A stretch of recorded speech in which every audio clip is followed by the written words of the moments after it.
ক্ষতিগ্রস্ত হয়ে জর্জরিত হয়ে আছি। এখন আমার হাজবেন্ডের ডায়ালিসিস বন্ধ হয়ে আছে, আমি আমার এফডির টাকা পাচ্ছি না। এই কান্না নিজের টাকা ফেরত পাওয়ার জন্য। ব্যাংকে টাকা জমা রেখে বারবার তাদের নামতে হচ্ছে রাস্তায়। এই চিত্র বুধবার বাংলাদেশ ব্যাংকের সামনে মতিঝিলে একীভূত হওয়া 5 ব্যাংকের আমানতকারীরা নিশ্চয়তা চান তাদের টাকা ফেরত পাওয়ার দাবি জানান। 20 জানুয়ারির মধ্যে চলতি ও সঞ্চয় হিসাবের সঙ্গে অন্যান্য হিসাবের অর্থ তোলার সুযোগ দেয়ার।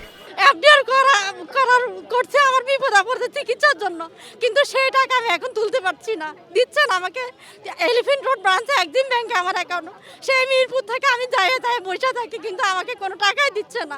এটা আমার পুঁজি, এছাড়া আমি জীবনে বাঁচতে পারবো না।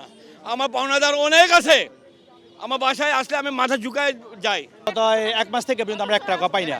এখন গভর্নর বলছে 2 লাখ টাকা আমাদেরকে দিবে, এই 2 লাখ টাকা আমরা পাইনি। কেন পাইনি? এখানে বিভিন্ন ক্যাটাগরি তারা রাখছে, মানে বিভিন্ন আইনের বেড়াজালে আমাদের আটকে রেখেছে। আমার হলো সেভিংস স্মার্ট অ্যাকাউন্ট আমাকে দিবে না।